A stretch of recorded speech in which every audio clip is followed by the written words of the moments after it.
Come on, I'm gonna hug you.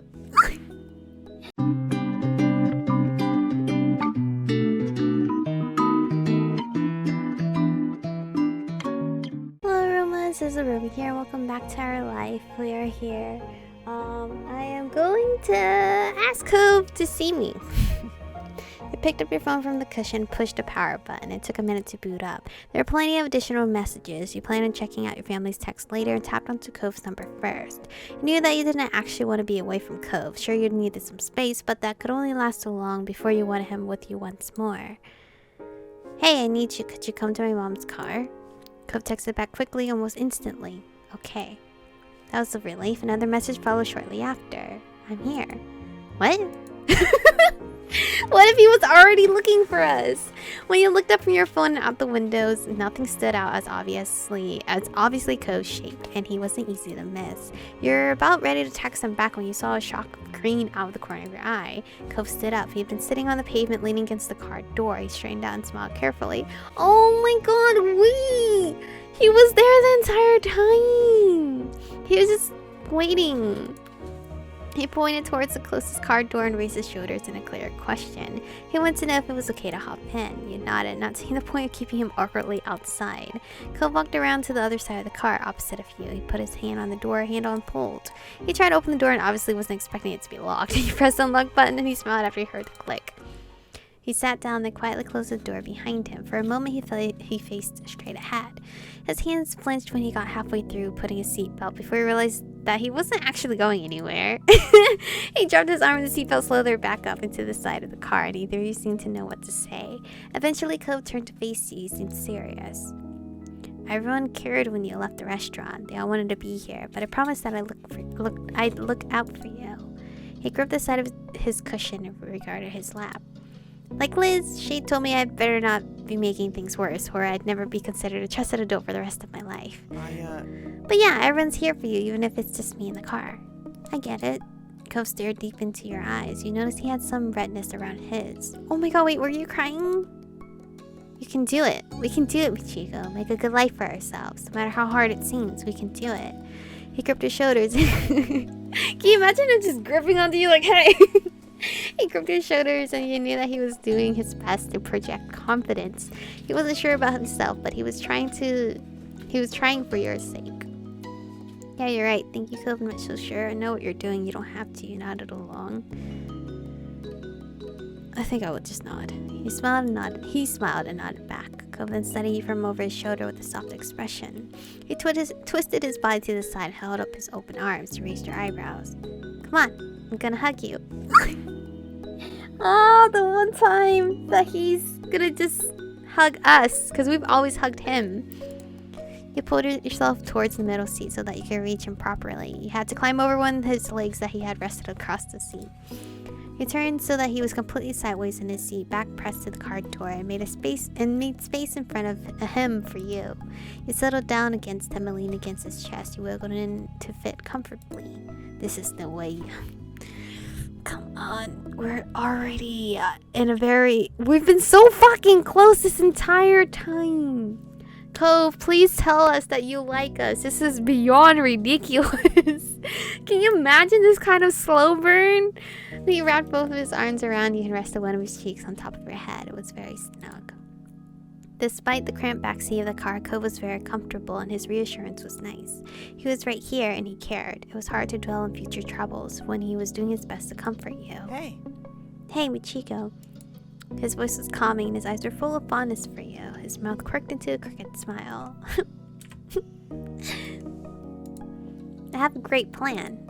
We can just stop thinking about the future and all of that. We can't.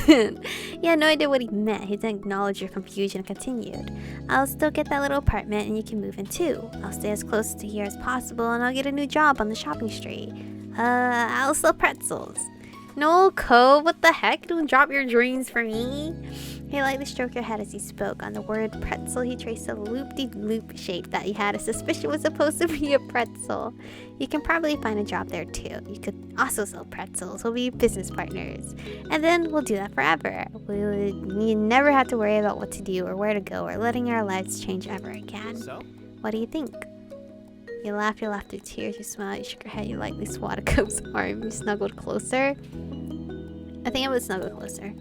You pressed yourself to him even more. You could hear his heart speed up beneath your ear. Cove, that plan sucks. There's no way we're doing that. Is it bad that I actually like the sound of that plan? Just stay quiet. Cove, that plan sucks. Cove gave you a bit smile and looked theatrically confused.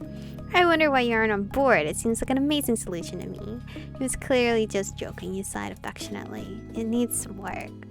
Cove glanced away from you and regarded the window straight across from him. He let out a breath. It can always be the backup plan. He was half kidding. He focused on watching his face as he spoke. Music change. Yo, the music changed. You know what happens when music changes? It's either bad or it's good. Michiko. He started to speak but drift off. All the sounds of the world outside were muffled and distant. In that space, in that moment, it felt as though there was no one except you and Cove. Cove softly ran his hand up and down your arm. It felt reassuring. Yo, he's being so touchy. Finally, he was able to continue his thought. No matter what, you can count on me whenever you need something, or even if you just want it. We're becoming more independent, but you're never actually alone in this world. You know, without a word, it sounds like I'll never be rid of you then, huh? You joked. Thank you. I think I would just nod.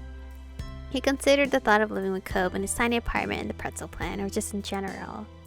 I'll be fine living with you if that could ever work out. We better live together sometime, just not like that. Yeah, I don't feel like that. As cute as that idea is, ideally, it would not work. We better live together sometime, just not like that. I get it. Oh, understood then. Cove beamed. He felt much better than you did 5 minutes ago. He was your ray of sunshine. Cove turned red but met your eyes. He was happy, even though his blush took over his face. He's so cute. I guess we should be able to head back without carrying the weight of all this. That's important after all. He paused with a smirk. He anticipated a joke or at least an attempt at one. Our hands will finally be free of other things, like eating our meals, so that'll be nice. Thanks, Cove. Yeah, it really will be nice. That's true. Our hands are free to do other things now. He silently nodded. Did I know you were such an optimist? Okay, but where is this line leading? Where is this line leading? Because if it is flirtatious, we have to tell Cove. We must let Cove know. Sorry, you still have not confessed. Cove flushed inside with exasperation at the insinuation. You're surprised you really hadn't seen this coming. Come on, dude. I'd be goofing all the time. Seriously? What? The two of you laughed. He rolled his eyes and he felt a sense of accomplishment from getting this sort of reaction from him. He smiled, pleased at how everything turned out. But in an instant, his smile flickered and disappeared. Cove was serious again. He glanced away from you and you wouldn't meet your eyes. Ready to go back? I can. Alright. Two of you got out of the car. You made sure you grabbed the key and your phone. You started walking towards the restaurant, but Cove stopped you. Wait. You spun around to face him. You stood on the sidewalk on the main street in relative silence. What's up? This song here gives me PTSD because every time I hear this song, it's bad. It's just bad for me. Whatever else he wanted to say after that was trapped in his throat. You watched patiently as his mouth slowly closed moments after nothing else followed. Cove took a deep breath and then another. His gaze clung onto you, laser focused. There's something I've wanted to tell you about something that I've realized. His voice shook and there's no mistaking the fear in his blue eyes. Goosebumps broke out across your skin and you subconsciously started wiping your sweaty palms on the side of your hip.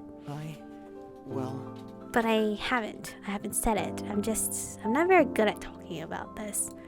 Your chest was sore from how hard your heart was beating, but it continued to drum faster and faster.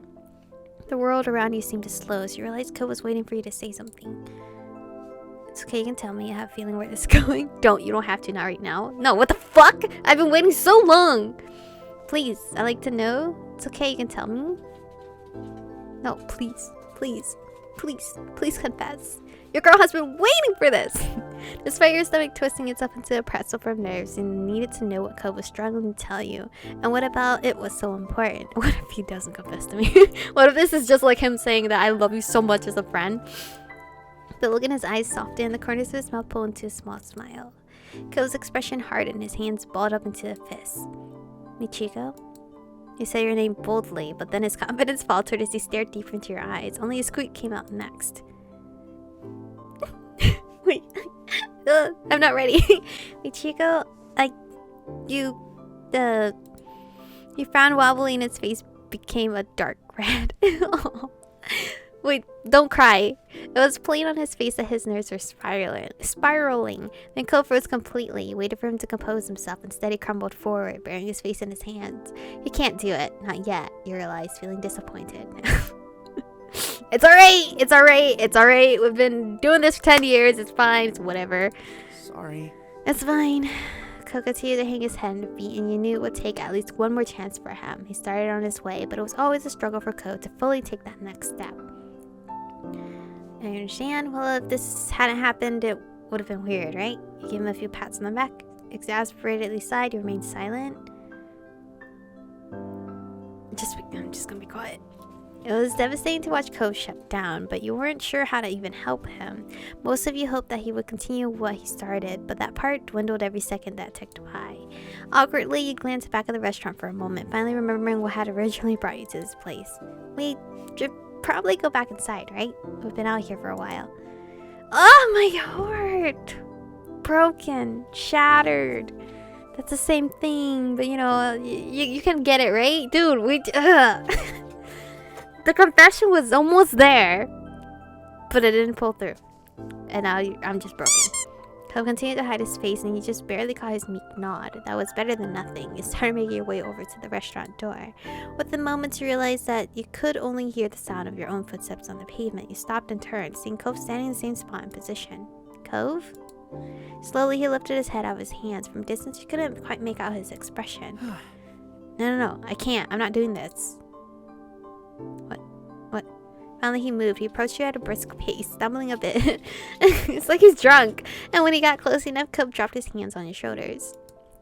The determination had returned to his features, and he leaned his head down to look you in the eye. I'm always like this. I panic and I quit partway through. Oh no, I said don't cry! His voice shook a bit at the beginning, but as he lowered to a hushed tone, it evened out. A shiver shot down your spine as you watched tears well up in his eyes. I'm so scared of things changing and new stuff happening and just everything you have to deal with living the life. His voice cracked as he continued, though it didn't halt. But the worst of any of it, is thinking about the future and not knowing if you'll be there. Oh. And I don't want to be afraid to say that. I don't want to be scared of anything that has to with us. Not when it comes to you. Cute. You're the one who makes me less afraid. When something is horrible, you can make it better. When I feel alone, you're what lets me know I'm not. Sometimes I can't even... Oh no! I can't even remember what my life was before I moved here, before you were in it. I was so little and it was such a long time ago and it was so hard then. But I do remember those days when we were just kids running around the neighborhood. Even though we didn't even get along at first, it's still so clear in my head. Honestly, the slow burn is... must be worth it. It was like my life had started over. It was a new beginning, and nothing feels more right than you being there. Not just back then, but always. As much as he tried willing and blinking the tears away, they won. Big tears bubbled and burst from his eyes, and they ran down his cheeks. Michiko. Oh no! Oh, I want to be with you. Finally! Finally! I want to be with you too, Ko. You're incredibly special to me, but I'm not ready to be in a relationship. Who would do that? Well, you would do that if you want to see what the outcome would be. Should we be like, finally? Finally! You couldn't even begin to imagine how long you've been wanting to hear those words from him. If there wasn't a risk of setting off an alarm, you felt like climbing on top of a car and shouting to the world how much you loved Cove Hoden. Cove's eyes widened, his breath hitched. You could feel his hands on your shoulders begin to tremble. The way his expression twisted, you knew that he was struggling to put his thoughts in order. You wondered if he even believed the last few minutes actually happened. Is this really alright? Yes! Yes, it is. I have been waiting for this moment for you to man up and like accept your feelings for me. Thank you. And that was all he could muster in the tiniest whisper. But you knew the weight of those words. You had a long history and this would change things. Your head tilted towards him as you stared at him fondly, feeling your skin burn hot and your heart beat a mile a minute in your chest. Of course it is. Cub let out a long, shaky... He's so cute! He still seemed to have difficulty believing he had spoken those words and that you had returned the feelings. Michiko, do you want me? Can I be your boyfriend? I like that a lot. I can't think of anything I like more. His lips quirked into a hopeful smile, eyes still glistening. You can, because I want to be your girlfriend. Yes, I feel the exact same way, Cove. I definitely want you. I definitely want you. You hugged him, you covered your face shyly, you jumped into his arm, you beamed at him. Yo, we're jumping into his arm, no warning. You felt a wave of emotion and only one way to deal with it. You readied yourself. You launched yourself at him, pushing off the ground with a powerful kickoff. Cove startled, but he held his arms out with the sole goal of catching you. He caught you and held on you like you weighed nothing. The massive size difference between being held in this being helpful in this regard. Your body had plenty of room against his, and you relaxed in its hold.